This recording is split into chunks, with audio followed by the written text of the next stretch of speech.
ఈసారి మళ్ళీ నేను 2 ప్లాంట్స్ అయితే ఆర్డర్ చేశాను ఆన్లైన్‌లో. అవి ఒక ఒకటేమో మల్బరీ, ఇంకోటైతే లవంగం ఆర్డర్ చేశాను. ఈ ప్లాంట్ అయితే మంచి క్వాలిటీతో వచ్చింది. ప్యాకింగ్ కూడా చాలా చాలా బాగుంది. చెట్టు ఇంప్రూవ్‌మెంట్ కూడా దాంట్లోనే ఉండటం వల్ల జల్లి ఏశారు మధ్యలో వాటర్ ఎక్కువగా ఎక్కువ రోజులు ఉండేదానికి ప్యాకింగ్‌లో అన్నమాట. ప్లాంట్‌కి పక్కన చిగుర్లు కూడా పెట్టుకొని వచ్చింది చూడండి.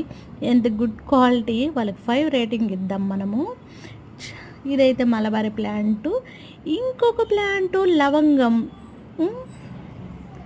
ఈ లవంగానికైతే సాయిల్ ఇసుక వాడారు. ప్లాంట్ అయితే సూపర్ వచ్చింది. మా నెల్లూరులో రావటం అంటే కష్టం. అందుకే ఏదైనా చెట్టు నీడలో వేసామనుకోండి హ్యాపీగా వస్తుంది కదా. ఏమంటారు? ట్రై చేద్దాం. ఓకే.